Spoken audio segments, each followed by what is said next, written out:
Eu nasci no ano de 1988 e, como qualquer outra pessoa, tenho memórias afetivas da minha infância, temperadas com açúcar e saudade. Algumas delas me remetem a músicas. Minha mãe cantava pra mim Caicai Balão enquanto meninava, e isso sempre me faz lembrar da casa da minha avó, quando ela ainda tinha uma pequena mercearia que chamávamos de venda, e fazia empadas e bolo de chocolate que eu e meus irmãos comíamos com animada gula.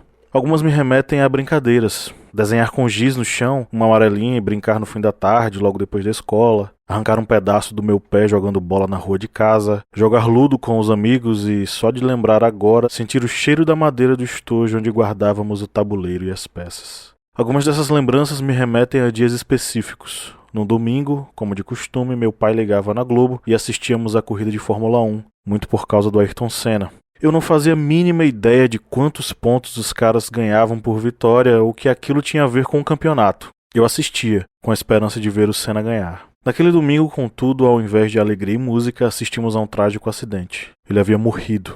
Talvez com ele tenha morrido um pouco da esperança de todo mundo. Lembro de ter acreditado que ele estivesse vivo até a noite, assistir no jornal com meus pais o que tinha acontecido. Fiquei muito triste. Pensar nisso me faz ter uma noção de como, sem dúvida, a TV permeia parcela considerável de minhas memórias. Lembro de ver no Jornal Nacional Renato Aragão no braço do Cristo Redentor jogando flores. Durante muito tempo essa imagem ficou em minha cabeça, ainda que não fizesse o menor sentido. O Didi jogando flores no braço do Cristo. E eu tinha 3 anos de idade. Enfim. Há uma outra lembrança televisiva, tão velha quanto essa. Julgo ser, inclusive, muito mais importante, mesmo que com 4 anos eu não tivesse a mínima noção do que poderia representar para mim, para meus pais, para minha família e para o país. Eram apenas homens de terno na TV, no meio dos programas de desenhos que eu assistia e que atrapalharam minha diversão. Anos depois ela fez sentido, e é a partir dela que começamos nossa história hoje.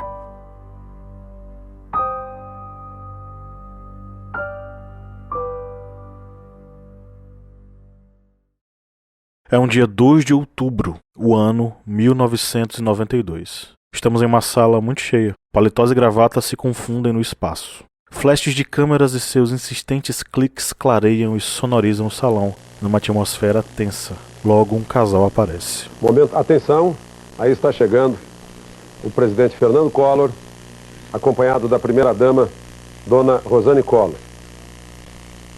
Ele se postou entre seus ministros.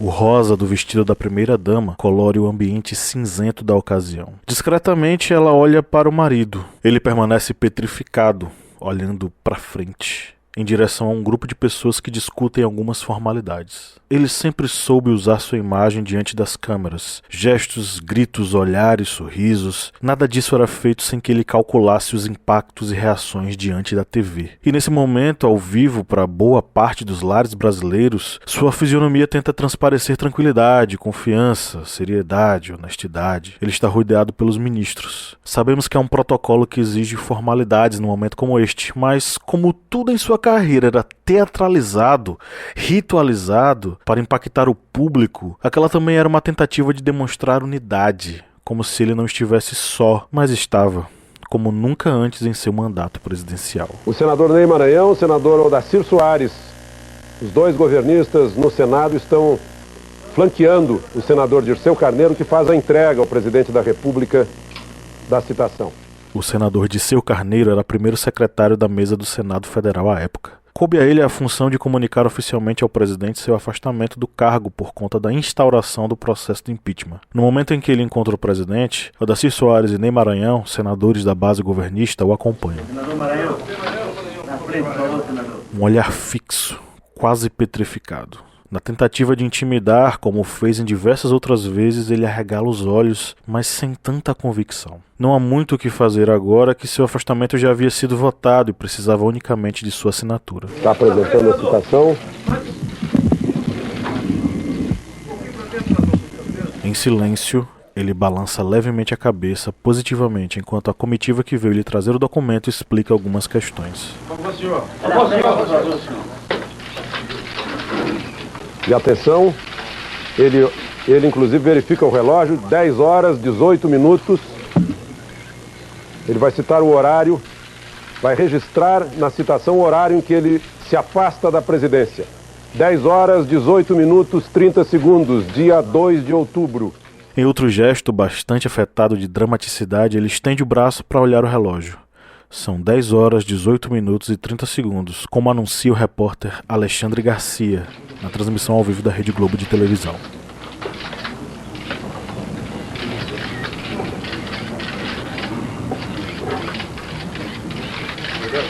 Assinou, a partir deste momento, Fernando Collor é presidente afastado e assume o vice-presidente da República, Itamar Franco. Recebeu uma cópia da citação e o senador Dirceu Carneiro agora vai se retirar para entregar a mesma citação ao presidente da República. Ao presidente da República em exercício, Itamar Franco. O presidente Collor se despede do senador e fica com seus ministros.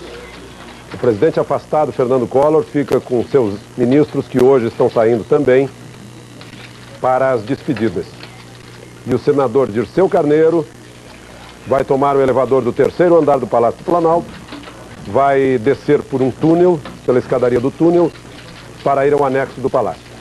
O presidente Collor agora vai se retirando do gabinete da presidência da República.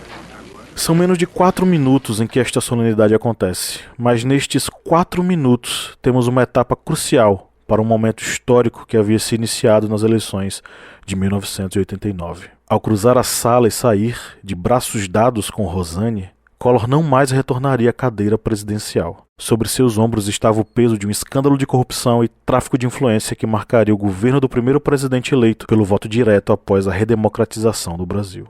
Há nesse evento, cristalizado pelas lentes e na memória da população do país, um misto de sensações, ora conflitantes, ora complementares. Alívio e frustração, tristeza e vergonha, alegria e esperança. Os dias que se passaram entre os anos de 90 e 92 foram turbulentos, mas representavam certa esperança em relação a décadas anteriores de inflação descontrolada, preços de produtos voláteis, fome, desemprego e repressão. Era um presidente eleito pelas pessoas. Elas haviam escolhido Collor e nele depositaram uma série de sonhos e esperanças. Do caçador de marajás ao esquema de corrupção que tocava com Paulo César Siqueira Cavalcante Farias, da explosão midiática ao posto de pária nacional, vamos acompanhar nos próximos episódios a ascensão e queda de Fernando Collor de Mello. Eu sou Pablo Magalhães e este é o primeiro episódio da primeira temporada do Audiodoc do podcast Historiante.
Presidente da República, que não pertence somente a um partido, mas pertence a todo o Brasil, que deseja estar unido neste momento, para que possamos retirar a nação brasileira desta angústia e do trágico cotidiano com que se debate milhões e milhões de brasileiros.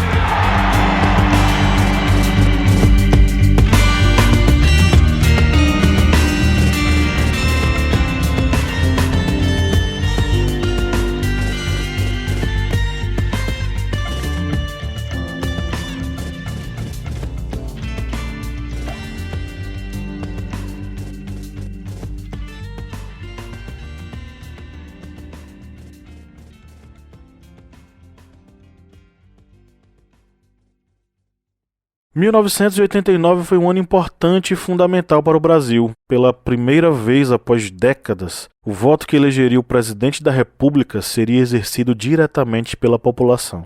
Até então, o voto era indireto, baseado no Congresso Nacional ou num colégio eleitoral formado por um seleto grupo de congressistas. Entre 1964 e 1985, o principal cargo da República passou longe das mãos do povo. Em 1982 e 1986, os brasileiros já haviam exercido esse direito, elegendo apenas governadores e deputados. 15 de novembro vai ser assim. Como cada morador deste prédio, nós também vamos eleger deputados e senadores e vamos dar a eles o poder de mudar as principais leis do país. Amanhã no programa Eleições 86, a quarta rodada da pesquisa do Ibope, com muitas novidades. Você vai saber quem subiu e quem desceu na luta pelos governos dos 23 estados da federação. As mulheres estão na frente na disputa para a Constituinte em 4 estados. E mais, como se faz um candidato?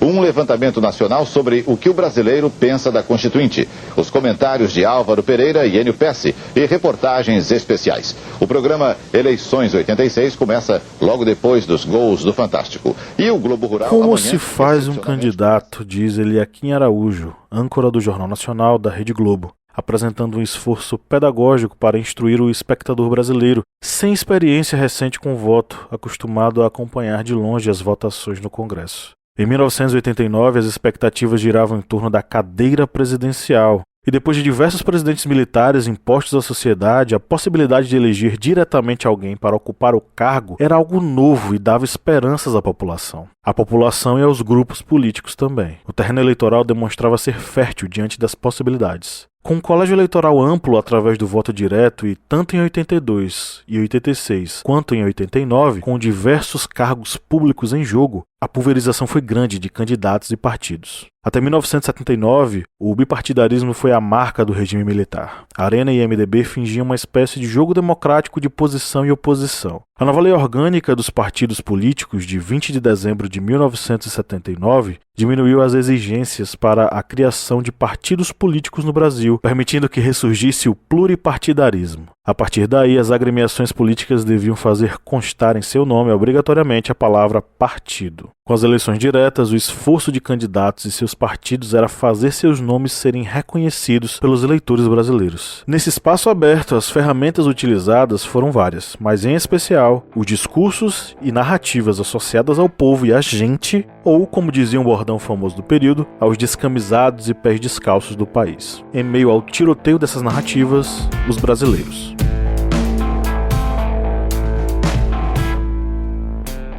Em 1986, 20,3% da população brasileira era analfabeta. Esse número foi para 20,1% em 89, oscilando o mínimo possível. Estima-se que de 27 a 30 milhões de pessoas estivessem nessas estatísticas. Em matéria publicada na Folha de São Paulo, no dia 9 de abril de 86, temos a notícia de que o sociólogo Hélio Jaguaribe havia entregue um plano de metas ao então presidente Sarney, informando que a fome e a miséria atingiam 60% dos brasileiros. Seriam 76,9 milhões de pessoas, de acordo com a pesquisa do IBGE daquele ano. Em matéria do Jornal do Brasil, de 16 de agosto de 1983, temos a notícia de que vítimas da maior seca do século XX, que se arrastava desde 1979, haviam ocupado a sede do governo no estado do Ceará, saqueando a Companhia Brasileira de Alimentos, a Cobal, de Canindé. Uma grande parcela da população no Brasil tinha fome, não sabia ler ou escrever e passava por uma situação de miséria. O país ainda era majoritariamente rural e os índices eram ainda piores entre essa população.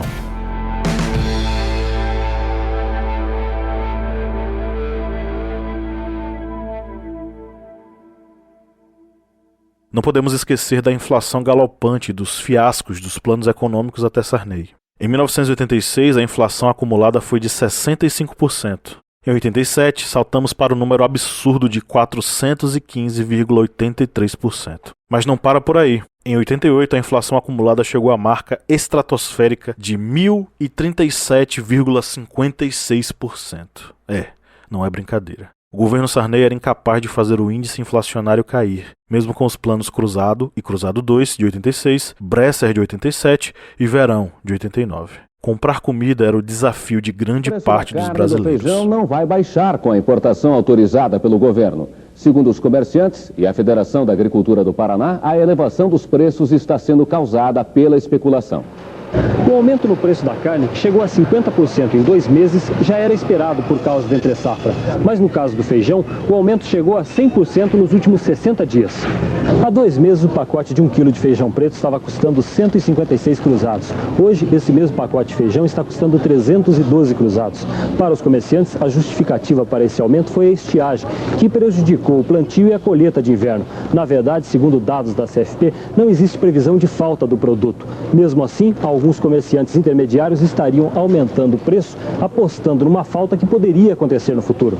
O assunto feijão atualmente é pura e simplesmente especulação dos grandes atacadistas desse produto.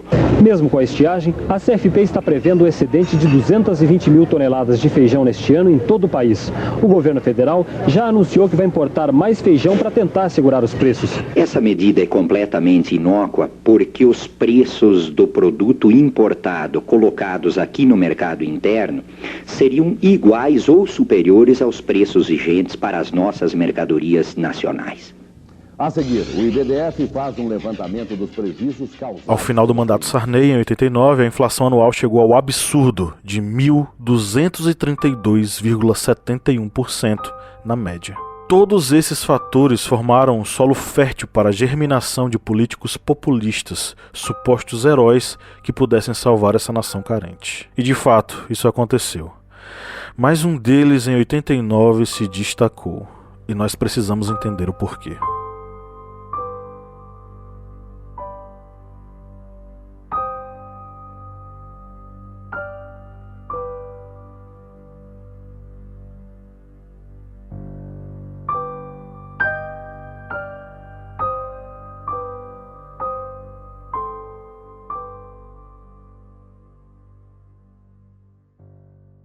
Collor não chegou de repente à política brasileira nem era um desconhecido, apesar de jovem. Seu pai, Arnon de Mello, era um dos mais ricos políticos brasileiros e possuía em Alagoas um sistema de comunicação dos mais poderosos do país. Beneficiado com concessão pública fornecida pela ditadura militar, fundou rede de TV, rádio e jornal, meios pelos quais veiculava informação de acordo com seus interesses, assim como as famílias oligárquicas dos demais estados, como o Maranhão do Sarney ou a Bahia de ACM. É possível que Collor tenha aprendido muita coisa com o pai, inclusive seu destemperamento. Convido você a acompanhar essa sessão do dia 4 de dezembro de 1963, no Senado Federal. Antes de dar a palavra à Sua Excelência, a Presidência precisa declarar que manterá a ordem e o respeito indispensáveis no Senado nos limites máximos de sua força. Que se porventura entre assistência nos corredores desta casa alguém perturbar a ordem, será posto imediatamente em custódia, se desatendidas as advertências da mesa. E se houver qualquer delito, será imediatamente aberto um inquérito e promovida a responsabilidade, inclusive com a lavratura do auto de flagrante indispensável e entregue às autoridades competentes. Senhor senador Arnon de Mello tem a palavra. O presidente da casa, o paulista Auro de Moura Andrade, já dava evidências da preocupação que tinha com o clima de tensão que ali vinha se instalando. Senhor presidente, permita Vossa Excelência que eu faça o meu discurso olhando da direção do senhor senador Silvestre Péricles de Góes Monteiro, que ameaçou-me de me matar hoje, ao começar hoje... Para quem não entendeu, Arnon diz, entre aspas, Senhor presidente, com a permissão de Vossa Excelência, falarei de frente para o senador Silvestre Péricles de Góes Monteiro, que me ameaçou de morte. A fala de Arnon, diretamente dirigida ao seu inimigo político, foi o estopim para que se iniciasse um faroeste no Senado.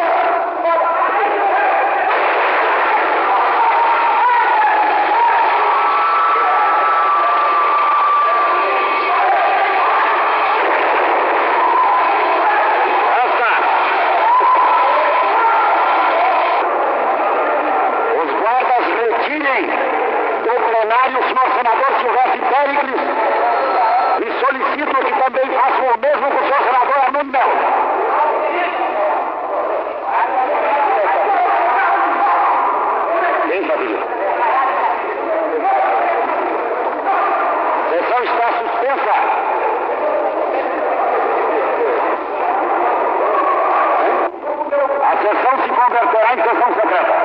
Lamentavelmente tenho a comunicar aos senhores senadores que há um senador ferido, o senhor senador José Cairala.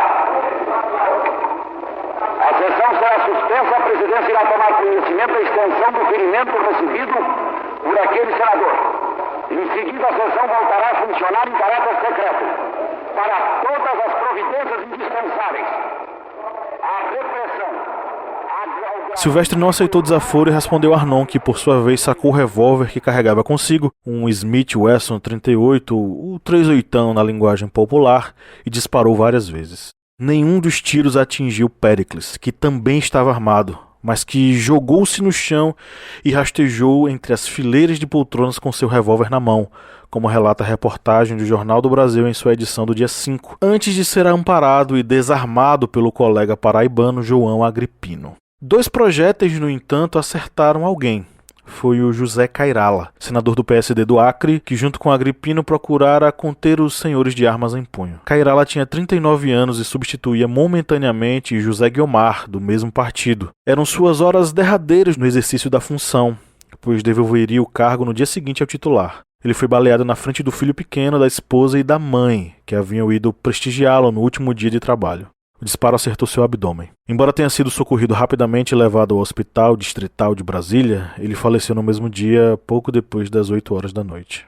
Os 2 atiradores foram presos, mas por pouco tempo. Antes do meio do ano de 1964, um ano depois, tanto Arnon quanto Péricles foram declarados inocentes pelo Tribunal de Júri de Brasília. Os desentendimentos entre os dois se arrastavam havia tempos, desde que tentaram medir quem era mais influente em Alagoas, estado de origem de ambos. Amigo e sócio de Roberto Marinho, dono das organizações Globo, Arnon foi defendido em um dos editoriais do jornal. A democracia, apesar de ser o melhor dos regimes políticos da margem, quando o eleitorado se deixa enganar ou não é bastante esclarecido, a que o povo de um só estado, como é o caso, coloque na mesma casa legislativa um primário violento, como o senhor Silvestre Péricles, e um intelectual, como o senhor Arnon de Melo, reunindo-os no mesmo triste episódio, embora sejam eles tão diferentes pelo temperamento, pela cultura e pela educação.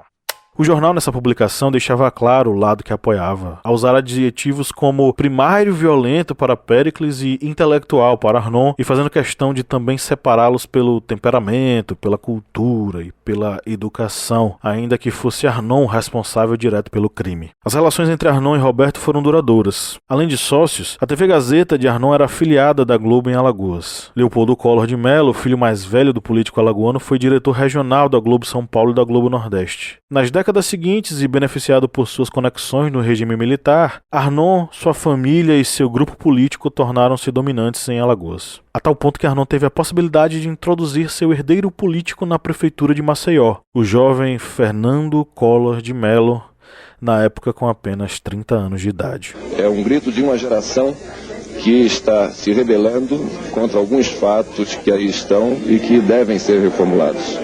Este é o Collor em abril de 81. Cabelos mais longos do que o que nos acostumamos a ver nas imagens mais clássicas do seu governo presidencial. Fala em rebeldia, em grito de uma geração. A ocasião é o lançamento do seu livro Desafio de Maceió. A obra é o esforço de Collor para emplacar na literatura política. Nomeado prefeito durante a ditadura militar pelo governador Guilherme Palmeira, em 1979, graças à articulação do pai, Fernando Collor exerceu as funções até 1982, quando foi eleito deputado federal pelo PDS numa eleição de voto casado. Eu explico. O eleitor deveria votar nos candidatos de um mesmo partido, governadores, senadores e deputados, sob pena de seu voto ser anulado. Ou seja, se escolhesse o PDS, todos os candidatos deveriam ser deste partido. Se escolhesse o PMDB, todos os candidatos deveriam ser desta agremiação. Sobre o período em que esteve à frente da prefeitura de Maceió, pouco ou quase nenhum material audiovisual pôde ser encontrado para a produção deste episódio. É possível dizer, contudo, que sua gestão municipal foi sem brilho, anódina, como afirma Marco Antônio Villa em seu livro Collor Presidente. Terra, rendeira, Eliane, praieira, vamos pra Paripoeira, vamos pra Paripoeira. Vamos pra Paripoeira, vamos pra Paripoeira. vai ter sururu, vai ter sururu. E o maré fica na beira da lagoa de Mundaú. Vai ter sururu, vai ter sururu. E o maré fica na beira da lagoa de Mundaú. Da lagoa de Mundaú, da lagoa de Mundaú, da lagoa de Mundaú, da lagoa de Mundaú. Na lagoa de Mundaú, na lagoa de Mundaú. Vou tomar uma azuladinha e vou convidar vocês pra comer uma rolinha lá na praia do Francês e um caldinho de feijão lá na casa do seu João. Eu depois vou vadiar com as meninas do Mossoró. Só em Maceió, só em Maceió é que se pode vadiar com as meninas do Mossoró. Só Só em Maceió, só em Maceió é que se pode vadiar com as meninas do Mossoró. Com as meninas do Mossoró, com as meninas do Mossoró, com as meninas do Mossoró, com as meninas do Mossoró. Alagoas, Alagoas, em Alagoas, Gangazumba, pra onde... Essa canção foi composta e é interpretada por Martinho da Vila, um dos ilustres visitantes de Maceió durante a prefeitura de Fernando Melo, como ele é mencionado na canção. Como um de seus projetos improvisados no município era o de transformar Maceió em um polo turístico, Collor urbanizou parte da orla da cidade, vendendo um terreno para Helena Landgren, dona das casas pernambucanas. É lá que a empresária construiu o Hotel Jatiuca. Segundo o jornalista Mário Sérgio Conte, a prefeitura pagava para que personagens ilustres passassem uma temporada hospedados no hotel, desfrutando das belezas de Maceió.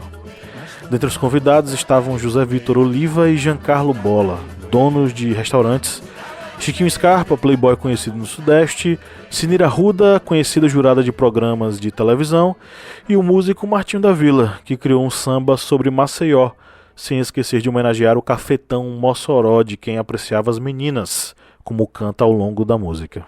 Pagar viagens com dinheiro público não foi algo limitado a este caso. Collor, ainda segundo o jornalista Mário Sérgio Conte, teria pago a um grupo de vereadores uma excursão à Itália em troca de aprovação de um projeto que autorizava o prefeito a adquirir equipamentos para uma usina processadora de lixo. O caso repercutiu mal e o jornal Tribuna de Alagoas, opositor a Collor, investiu com matérias que criticavam a gestão municipal e uma tal tarifa do lixo que o prefeito queria implementar. Apesar de muito barulho nas ruas e na tribuna, e mesmo com a recusa de vereadores em aprovar a tal tarifa do lixo, dias depois um novo código tributário foi votado e rapidamente sancionado pelo prefeito. Como seria descoberto tempos depois, a tarifa do lixo estava lá, inclusa, em um dos 300 artigos do texto original. Pedro Collor, seu irmão, se referiria assim sobre Fernando. Ele passava mais tempo viajando, às vezes 15 ou 20 dias por mês, do que na prefeitura. Seu apelido era Prefeito Mosca. Claro que estas palavras, retiradas do livro que Pedro escreveu sobre o irmão, estão carregadas de diversos sentimentos, inclusive raiva e rancor. Mas não vamos descartá-las. Há nisso um reflexo em um comportamento constante de Fernando Collor, enquanto ainda era prefeito de Maceió. Suas viagens longas e ininterruptas a Brasília e ao sul-sudeste faziam parte das articulações que ele estava traçando para o passo seguinte de sua carreira política, que era uma vaga entre os deputados federais, algo que o alavancaria ao cenário nacional. Não há como negar que ele desejava um crescimento político rápido. Suas falas, inclusive, conduziam a este entendimento. Vamos tomar como exemplo sua ida ao programa Roda Viva da TV Cultura, em 18 de maio de 1987. Nessa época ele já era governador de Alagoas. Infelizmente o vídeo não pôde ser encontrado. Muito embora haja um perfil do programa e do canal no YouTube, a primeira visita de Collor ao Roda Viva não está disponível na plataforma. Contudo, utilizamos aqui a versão escrita, disponível no site do projeto Memória Roda Viva, desenvolvido em conjunto anos atrás pela Universidade de Campinas, pela Fundação de Apoio à Pesquisa do Estado de São Paulo e pela Fundação Padre Anchieta, órgão que gerencia a TV Cultura. Bom, voltando ao assunto, durante o programa, o jornalista Freitas Neto fez algumas provocações a Collor. Agora mesmo estou vindo de Maceió, como o senhor está vindo de Maceió. Há uma manifestação dos servidores públicos estaduais, em que um de seus assessores, não adianta declarar o nome, que tem um diagnóstico de cardiopatia congênita e é marajá e assessor do senhor como governador, este saiu correndo de um funcionário público e ele nem podia correr tanto. Quem tem cardiopatia congênita não pode correr, pode ter um infarto correndo. O senhor colocou que ao representar o Superior Tribunal queria acabar com os marajás. Em compensação, acabar com os marajás é diminuir os seus salários. O funcionário público foi prejudicado com isso. Está em greve hoje em Maceió. O senhor disse que acabaria com a aposentadoria precoce e o senhor assinou um ato aposentando um militar da polícia, aposentando ele precocemente. O senhor condenou a aposentadoria de um coronel também, que tinha sido aposentado precocemente por outro governo. Como o senhor explica? O senhor é faço o que eu digo, mas não faço o que eu faço? Collor responde: É engraçado isso. Bom, eu teria que primeiro, me permita o vereador, lhe trazer um desafio. Eu gostaria que o senhor me trouxesse onde consta que esse assessor a que o senhor se refere é assessor do governo do estado de Alagoas. Primeiro ponto. Isso eu lhe desafio. O senhor não tem condições de provar agora, mas pode provar e encaminhar aos jornalistas aqui presentes. Freitas Neto rebate: Eu vi lá ao seu lado o senhor Carlos Mendonça. Foi coincidência? Collor rebate: É outra coisa, mas tem-se muitos amigos. Eu não posso negar que várias pessoas estejam no Palácio do Planalto e não sejam necessariamente assessores, porque senão poderia estar praticando o empreguismo. Você conseguiu notar? Collor se refere ao Palácio de Alagoas como Palácio do Planalto. Bom, o fato não passou despercebido pelos demais membros da bancada. Rodolfo Gamberini, apresentador do programa, inicia o bloco seguinte: Ele não respondeu ao telespectador, como disse o Pinheiro. Tem que ter toda a nossa atenção. A pergunta é essa: se o senhor é candidato, se o senhor está fazendo jogo de cena. Por que quer ser candidato? Fundamentalmente, o que acontece? Collor retruca: Não, absolutamente eu não sou candidato. Eu não sou. Jorge Descostegui, da revista Isto É e também comentarista da TV Cultura, fala: No bloco anterior, quando o senhor foi falar do Palácio de Alagoas, o senhor chamou de Palácio do Planalto. De acordo com a transcrição, Collor ri e fala: É porque o Palácio do Planalto está me dando tanta preocupação nestes últimos anos que eu talvez tenha realmente cometido, me desculpe, mas não sou candidato.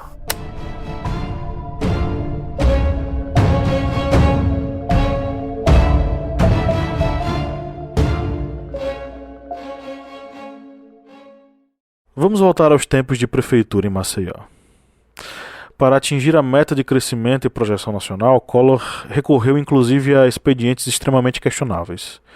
Em seu último dia, em maio de 1982, ele contratou sem concurso 5.000 funcionários para a Fundação Educacional de Maceió, a FEMAC. Esse número varia entre 1, 2 e até 6.000 funcionários entre jornais e revistas até hoje. Anos depois, em reportagem especial da revista Veja, de 17 de maio de 1989, Collor afirmou que tinha nomeado apenas 16 pessoas. Papéis com outros nomes teriam sido anexados ao oficial com sua assinatura. O trecho da revista em que este argumento aparece conclui com a expressão "haja papel".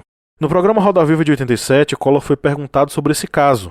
Ele respondeu assim: Dentro desse processo, onde constava aquela folha de ofício em que eu autorizava a contratação daquele número X de funcionários, sem a minha assinatura, inseriram várias outras folhas com relação de nomes e funções como continuação daquele ofício, como se a minha autorização da primeira folha fosse válida para todas as outras folhas supervenientes, sem qualquer rubrica, com máquinas datilografadas diferentes, com papel de qualidade diferente. E o que eu fiz foi solicitar, na oportunidade, que houvesse um inquérito administrativo para apurar a responsabilidade daquilo que havia ocorrido.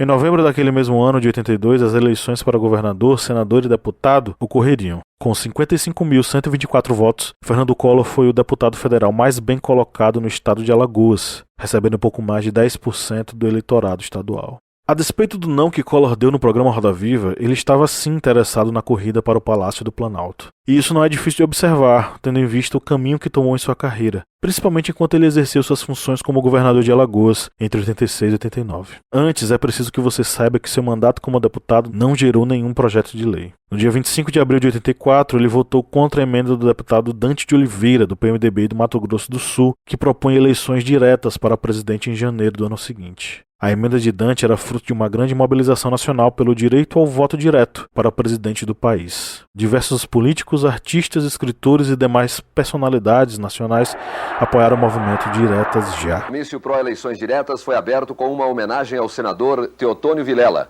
Todos cantaram a música Menestrel das Alagoas, puxada pela cantora Fafá de Belém. Depois começaram as apresentações e discursos de artistas e políticos.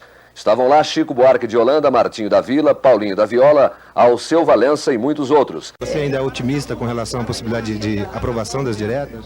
Eu sou otimista no sentido de que o povo tem que estar presente, o povo esse no qual nós todos pertencemos, a esse, somos povo, não é isso? E eu acho que é a nossa permanência em estado de vigília. E outra vez estamos reunidos aqui. Mais um momento bonito da história brasileira.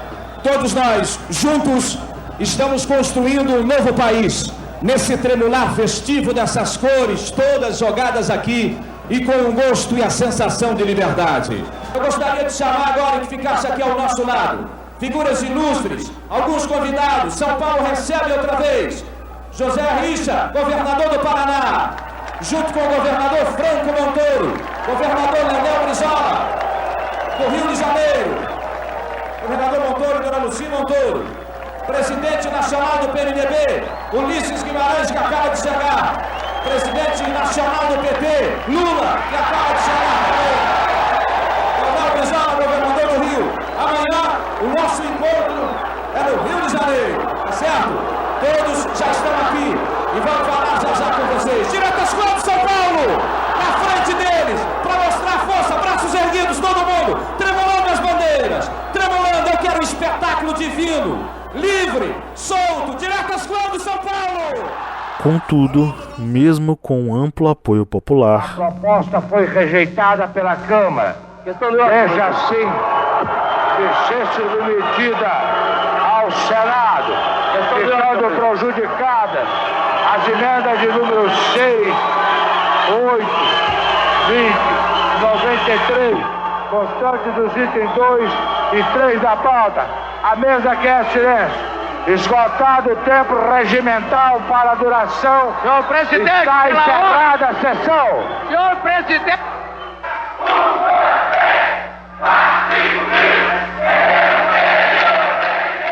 a emenda foi derrotada e as eleições que escolheriam o sucessor do general João Batista Figueiredo ocorreriam de forma indireta, através do Congresso. Collor era deputado pelo PDS, partido de base do regime militar e que, em vias do processo de redemocratização, simbolizava os anos de chumbo para o eleitorado. Ciente disso, o alagoano resolveu costurar conexões com o PMDB, partido ao qual se filiou logo após as eleições indiretas que colocaram Tancredo Neves como presidente, o primeiro civil em anos. Collor não votou em Tancredo, e sim em Paulo Maluf, o candidato do regime militar. Fernando tinha boas relações com o político paulista, que tinha sido o padrinho do seu casamento com Rosane Malta em 31 de julho daquele ano de 84. Estreitas relações que permaneceriam por mais alguns anos. Nem Collor votou em Tancredo, tampouco Tancredo foi presidente. Ele faleceu antes da posse, para a tristeza de grande parte da população brasileira. Quando está chegando por aqui o secretário de imprensa da Presidência da República, o jornalista Antônio Brito, que traz novas informações sobre o estado de saúde do presidente Tancredo Neves. O jornalista Antônio Brito descendo a escada e vai se dirigindo ao local onde prestará novas informações sobre o estado de saúde do presidente. Senhores, por gentileza, lamento informar que o excelentíssimo senhor presidente da República, Tancredo de Almeida Neves, faleceu esta noite no Instituto do Coração às 10 horas e 23 minutos. Acrescento o seguinte: nos últimos 50 anos... Por intermédio de Ulisses Guimarães, Collor entra para o PMDB. O jornalista Mário Sérgio Conte, em seu livro Notícias do Planalto, revela que o velho Ulisses tinha certa simpatia pelo jovem político, filho de Arnon. Foi ele, inclusive, que abonou a ficha de filiação de Collor. Ele tinha aspirações nas eleições para os governos estaduais em 86, mas seguiu no grupo de apoiadores de José Costa, que era presidente regional do PMDB e havia lançado sua candidatura. Contudo, Costa anunciaria pouco depois sua desistência e Collor decidiria, a partir de então, que ele seria o candidato do partido no estado, correndo para estabelecer seu grupo de apoio. A partir desse momento, um personagem fundamental entra em cena e marca uma dobradinha importante para a caminhada de Collor rumo ao governo de Alagoas e à presidência do Brasil. E este será o tema do nosso próximo episódio. O Historiante é um podcast educacional focado nas ciências humanas. Realizamos mesas redondas, debates, ensino de história, filosofia, sociologia e atualidades. Dentro desta programação, produzimos o Audiodoc, programa documental sobre eventos históricos. Nesta primeira temporada, seguimos os passos de Fernando Collor de Mello, da ascensão à queda da presidência do Brasil. Acompanhe novos episódios do Audiodoc a cada domingo. Esse projeto só existe porque nós temos um grupo de apoiadores que nos dá suporte para o desenvolvimento das nossas atividades. Então, se você gosta do nosso conteúdo ou apreciou esse episódio, considere ser um apoiador no apoia.se/historiante. O link está na descrição desse episódio. Um forte abraço e até a próxima semana.